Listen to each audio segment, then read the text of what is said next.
امیر سبکتگین نے امام رکن الدین مسعود کو سمجھانے کی کوشش کی اور اپنی اسی عقیدت کی وجہ سے وہ آپ کی شان میں گستاخی کر بیٹھا، ورنہ ساری دنیا جانتی ہے کہ آپ فضل و کمال کے کس درجے پر فائز ہیں۔ امیر سبکتگین نے پوری سچائی کے ساتھ ایک عالم کے لیے انتہائی عزت و احترام کا مظاہرہ کیا تھا، لیکن امام رکن الدین مسعود نے والی غزنی کی معذرت قبول نہیں کی اور وہ اپنے غصے کا اظہار کرتے ہوئے تقریب سے اٹھ کر چلے گئے۔ میں اس مقام پر ایک لمحے کے لیے بھی نہیں ٹھہر سکتا جہاں جاہل و بے ہنر لوگوں کو محفل کی رونق قرار دیا جاتا ہے۔ ساری تقریب بے مزہ ہو کر رہ گئی تھی۔ امیر سبکتگین امام رکن الدین مسعود کو روک سکتا تھا اور نہ اپنے بیٹے محمود کو جبرن اس کے ارادوں سے باز رکھ سکتا تھا کہ درمیان میں نظام شاہ کی ذات گرامی تھی۔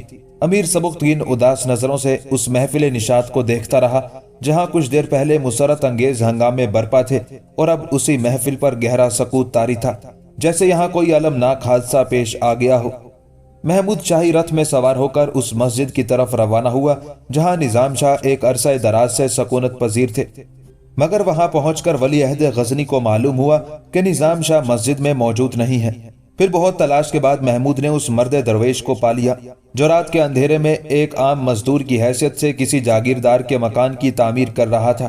نظام شاہ کے دونوں ہاتھ اور کپڑے مٹی کے گارے سے آلودہ تھے۔ یہ منظر دیکھ کر محمود کی آنکھوں میں آنسو آ گئے۔ وہ بہت تیزی کے ساتھ رتھ سے اترا اور نظام شاہ کے سامنے پہنچ کر انتہائی رقت آمیز لہجے میں کہنے لگا، شیخ، جس باپ کا بیٹا غزنی کا ولی عہد ہو وہ اس طرح آزار اٹھائے اور ایسے دکھ جھیلے؟ فرزند، ہر شخص کو اپنے اعمال کا بوجھ خود ہی اٹھانا پڑتا ہے۔ نظام شاہ نے حسب عادت مسکراتے ہوئے کہا۔ محمود اس راز سے باخبر تھا کہ نظام شاہ امیر سبکتگین کی پیش کردہ شاہانہ مراد کو کئی بار ٹھکرا چکے تھے، اس لیے وہ اس مرد غیور سے محنت و مزدوری چھوڑ دینے کی درخواست نہیں کر سکتا تھا۔ مجبوراً ولی عہد غزنی نے مختصر الفاظ میں اپنا مدعا بیان کیا اور حسرت زدہ نظروں سے نظام شاہ کی طرف دیکھنے لگا۔ کیوں اپنی تقریب کو بے رنگ اور بے مزہ کرتے ہو؟ نظام شاہ کے ہونٹوں پر وہی مخصوص دل نواز تبسم موجود تھا۔ کسی بزم کیف و نشاط میں ایک فقیر کا گزر کیا مانی؟ لذت و عیش کے بندے اور حرص و ہوس کے غلام ناحق پریشان ہوں گے۔ ان کی صاف و شفاف پیشانیاں شکنوں سے بھر جائیں گی، آنکھوں میں بیزاری کا غبار اڑنے لگے گا اور دلوں میں بے دلی کے طوفان اٹھنے لگیں گے۔ جاؤ فرزند، ایسے کیف آور لمحات کو اور اتنی پرشکو تقریب کو کیوں برباد کرتے ہو؟ اور پھر اس پریشان حال انسان کے پاس کوئی ایسا لباس بھی تو نہیں جو تمہاری بزم جاہو جلال کے شایان شان ہو۔ کہاں یہ مٹی اور کیچڑ سے اٹا ہوا پیراہن اور کہاں شرکائے محفل کے زرق برق لباس؟ نہیں فرزند، دونوں میں کوئی میل نہیں۔ تم ایک لمحہ ضائع کیے بغیر قصر شاہی کی طرف لوٹ جاؤ اور اپنی زندگی کے نئے سفر کا آغاز کر دو۔ میری دعائیں ہر قدم پر تمہارے ساتھ ہیں۔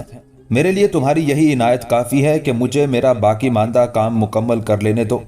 اگر آج کی رات یہ کام تکمیل تک نہیں پہنچا تو پھر مجھے مزدوری نہیں ملے گی اور اس صورت میں میرے متعلقین بھوکے مر جائیں گے۔ نظام شاہ کا اشارہ مرحوم فوجی کی بیوہ، اس کے بیٹے احمد سالار اور نگار خانم کی طرف تھا۔ نظام شاہ گزشتہ 10 سال سے تنہ تنہا ان تینوں افراد کی کفالت کر رہے تھے۔ اگرچہ احمد سالار اب 18 سال کا ایک صحت مند نوجوان تھا، لیکن نظام شاہ نے اسے کوئی دوسرا کام کرنے سے منع کر دیا تھا۔ احمد سالار شب و روز مذہبی اور دنیاوی علم و فنون سیکھنے میں مصروف رہتا تھا۔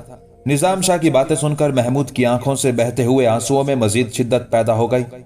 اگر شیخ اس پر راضی ہو جاتے ہیں تو میں اپنا سارا جاہو جلال اور شان عمارت آپ کے قدموں میں ڈھیر کر دیتا ہوں، لیکن میں جانتا ہوں کہ حضور والا ایسی کسی شے کو قبول نہیں فرمائیں گے۔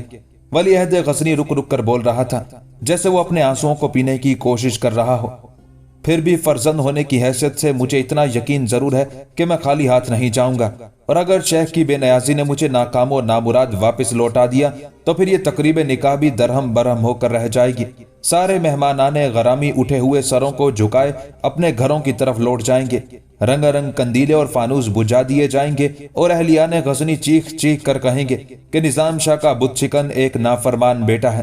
بالآخر محمود کی ضد کے آگے نظام شاہ مجبور ہو گئے۔ پھر غزنی کے درویش نے مٹی سے بھرے ہوئے ہاتھ دھوئے اور اسی غبار آلود لباس میں قصر شاہی کی طرف روانہ ہو گئے۔ وہ بڑے عجیب لمحات تھے جب امرائے غزنی نے نظام شاہ کو محمود کے ساتھ شاہی رتھ سے نیچے اترتے اور پھر عمارت کے دروازے میں داخل ہوتے ہوئے دیکھا۔ ہر طرف ایک شور سا برپا تھا کہ نظام شاہ تشریف لے آئے۔ امیر سبکتگین نے یہ آوازیں سنی تو دوڑتا ہوا دروازے کے قریب پہنچا اور انتہائی عاجزانہ انداز میں جھک کر نظام شاہ کا استقبال کیا۔ خوش رہو۔ نظام شاہ نے رسمی انداز میں والی غزنی کو دعا دی اور تیزی سے اس مسند کی طرف بڑھنے لگے جسے نہایت پر تکلف انداز میں سجایا گیا تھا۔ محمود سر جھکائے نظام شاہ کے پیچھے پیچھے چل رہا تھا۔ اہل محفل حیرت و سکوت کے عالم میں اس مرد آزاد کو اپنے قریب سے گزرتے دیکھ رہے تھے جو کسی رسم شاہی کا پابند نہیں تھا اور جس نے بڑی بے نیازی سے اقتدار کی تمام کافرانہ روایتوں کو پامال کر ڈالا تھا۔ دولت کے نشے میں بدمست بعض شرکائے محفل کی نظریں نظام شاہ کے بوسیدہ اور غبار آلود لباس پر پڑی تو وہ تمسخر کے ساتھ ایک دوسرے سے سرگوشیاں کرنے لگے۔ یہ ہے ولی عہد غزنی کا شیخ۔ مگر جب ان بدمستوں نے نظام شاہ کے چہرے کی طرف دیکھا تو ان کی کثیف و غلیظ روحیں لرزنے لگی۔ پھر کچھ دیر بعد نظام شاہ نے خطبہ نکاح پڑھا۔ قرأت کا عجیب انداز تھا۔ اہل محفل کو محسوس ہو رہا تھا جیسے ان کے دل سینوں سے کھچے جا رہے ہیں۔ خطبہ نکاح کے بعد نظام شاہ نے بآواز بلند محمود کی درازی عمر اور بلند اقبالی کے لیے دعا کی، پھر اپنی نشست سے اٹھ کر محمود کو گلے سے لگایا اور ولی عہد غزنی کی پیشانی کو طویل بوسہ دیا۔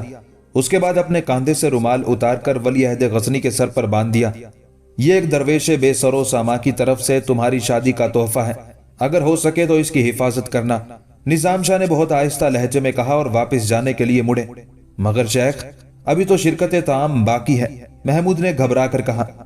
مجھے غذائیں ہضم نہیں ہوتی، نظام شاہ نے آگے بڑھتے ہوئے کہا۔ ویسے بھی کچھ بھوکے میرا انتظار کر رہے ہوں گے، میں ان کے بغیر کھانا نہیں کھاتا۔ شیخ آپ ذرا ٹھہریں، میرے خدمتگار شاہی سواری میں آپ کو مسجد تک پہنچا دیں گے، محمود نے نظام شاہ کے پیچھے پیچھے چلتے ہوئے کہا۔ نہیں فرزند، ابھی یہ پاؤں سلامت ہیں، نظام شاہ نے مسکراتے ہوئے کہا۔ دیر سے صحیح مگر اپنی منزل تک پہنچ جاؤں گا۔ نظام شاہ کا جواب سن کر محمود اداس ہو گیا۔ وہ جانتا تھا کہ شیخ کی مرضی کے بغیر ان سے کوئی بات تسلیم نہیں کرائی جا سکتی تھی۔ پھر امیر سبکتگین اور ولی عہد غزنی نظام شاہ کو رخصت کرنے کے لیے دروازے تک آئے۔ دروازے سے قدم باہر رکھتے ہی نظام شاہ مڑے اور والی غزنی سے مخاطب ہو کر بولے، امیر محترم، آپ کو اپنے فرزند کی شادی مبارک ہو۔ نظام شاہ کے لہجے میں بڑی عجیب سی خلش تھی جسے والی غزنی بھی محسوس کیے بغیر نہ رہ سکا۔ یہ سب شیخ کی دعاؤں کا صدقہ ہے، امیر سبکتگین نے خفیف سے لہجے میں کہا۔ فرما روائے غزنی نظام شاہ کی بات کا مفہوم سمجھ گیا تھا۔ اللہ تمہیں اور تمہاری اولاد کو مزید کامرانیاں بخشے، یہ کہہ کر نظام شاہ آگے بڑھ گئے۔ عمارت کے باہر بہت اندھیرا تھا۔ امیر سبکتگین اور محمود کچھ دیر تک نظام شاہ کو جاتے ہوئے دیکھتے رہے، پھر وہ مرد قلندر ان کی نظروں سے اوجھل ہو گیا۔ پورے شہر غزنی میں جشن کا سما تھا، مگر نگار خانم کا گھر ایک خاموش ماتم کدہ بن کر رہ گیا تھا۔ اس رات نظام شاہ کے اصرار کے باوجود نگار خانم نے کھانا نہیں کھایا، نتیجتاً باقی افراد کو بھی بھوکا رہنا پڑا۔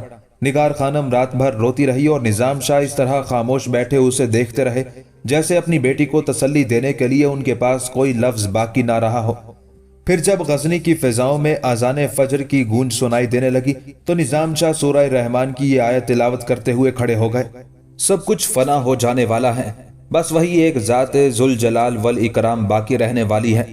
دوسرے دن غزنی کے تمام امراء اور ان کی بیگمات محمود کو شادی کی مبارکباد اور قیمتی نظریں پیش کر رہے تھے۔ پھر جب ولی عہد غزنی کو اپنی خواصوں کے ذریعے یہ معلوم ہوا کہ نگار خانم بھی مبارکباد پیش کرنے کے لیے حاضر ہوئی ہے تو محمود بے قرار ہو گیا۔ اس نے فوراً ہی تمام امراء کو روک دیا اور نگار خانم کو تنہائی میں طلب کر لیا۔ محمود کو سکتہ سا ہو گیا۔ نگار خانم ایک معمولی لباس پہنے کھڑی تھی اور طویل غربت و افلاس کی زندگی گزارنے کے سبب اس کے دلکش خد و خال بجھ کر رہ گئے تھے۔ یہ تم ہو نگار خانم؟ ولی عہد غزنی نے انتہائی شکستہ لہجے میں کہا۔ ہاں یہ میں ہی ہوں، نگار خانم نے باوقار انداز میں مسکراتے ہوئے کہا۔ میری شکل میں دوسرا کون ہو سکتا ہے؟ میں بہت مجبور تھا نگار خانم، بہت مجبور۔ محمود کی آنکھوں میں آنسو جھلکنے لگے تھے۔ میں ولی عہد غزنی کی مجبوریوں کا مذاق اڑانے نہیں آئی ہوں، نگار خانم بہت آہستہ بول رہی تھی۔ مجھ پر آپ کا ایک قرض تھا، سوچا کہ مرنے سے پہلے اس قرض کی ادائیگی کر دوں۔ کیسا قرض؟ محمود نے گھبرا کر پوچھا۔ شادی کی مبارکباد کا قرض، نگار خانم نے ٹھہر ٹھہر کر کہا۔ اللہ ولی عہد غزنی کو ہر محض پر کامران و بامراد رکھے۔ تمہیں معلوم ہے کہ اس شادی سے مجھ پر کیا گزری ہے؟ یہ کہتے کہتے محمود کے چہرے پر اذیت و کرب کی گہری پرچھائیاں لرزنے لگی تھی۔ میری بیوی نے میرے چہرے کے داغوں کی طرف دیکھا اور اس کی آنکھوں میں ناپسندیدگی کے رنگ ابھر آئے۔ کاش وہ میرے دل کی طرف دیکھتی، میرے دماغ پر نظر کرتی، مگر اس نے ایسا نہیں کیا۔ وہ ایک عام سی عورت ہے، ظاہر پرست عورت۔ اس کی نگاہیں میری بدصورتی پر تانا زن ہے، مگر زبان مجبوریوں کی زنجیر میں جکڑی ہوئی ہے۔